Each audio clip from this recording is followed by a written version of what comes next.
ধনতেরাসের দিন কিছু কেনাকাটা করেছিলাম আর সেটার ব্লগ আজ পোস্ট করছি। প্রায় জগদ্ধাত্রী পুজোর শেষ, শীতেরও মোটামুটি শুরু। আর দেখো ভিডিও গ্যালারিতে পড়েছিল, তাই ভাবলাম এডিট করে তোমাদের সাথে শেয়ারই করে দিই।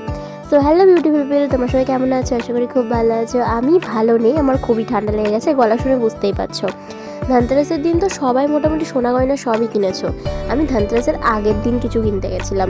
ধনতেরাসের দিন অবশ্যই গেছিলাম, কিন্তু তার আগের দিনও কিছু কেনাকাটি করার ছিল। কারণ যেহেতু প্রত্যেকটা বাঙালির সব বাড়িতেই কিন্তু ধনতেরাসের দিন আমরা বাড়িতে কিন্তু মোমবাতি জ্বালাই। মোমবাতি, প্রদীপ, 14 প্রদীপ, এটা একটা রিচুয়ালই আছে আর বেশ ভালো লাগে কিন্তু। তাই মাকে নিয়ে চলে গেছিলাম। আর চারিদিকে দেখতেই পাচ্ছ যে ভিডিওতে এত পরিমাণে ভিড় ছিল, সব জায়গায় কিন্তু সেদিনকার ভিড় ছিল।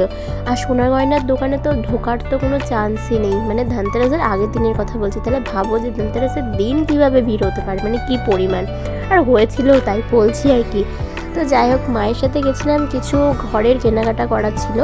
মানে যেমন বলতে পারো প্রদীপ, মোমবাতি, জিনিসগুলো সবই ঠাকুরের জন্যই কেনা। আর তারপরে কিন্তু ওখান থেকে বেরিয়ে এত খিদে পেয়ে গেছিলো না, পাশেই একটা দোকান ছিল, সেখান থেকে কিন্তু একটা চিকেন চিজ বার্গার টাইপের নিয়েছিলাম।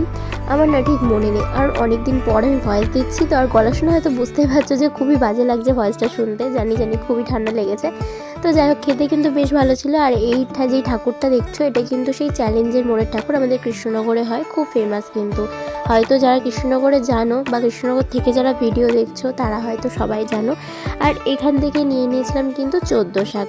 তা যেহেতু আমাদের বাড়িতে নিয়ম আছে, মানে ধনতেরাসের দিন বা কালী পুজোর দিন যেটাই বলো না কেন, মানে 14 শাক খেতে হয় বাড়িতে।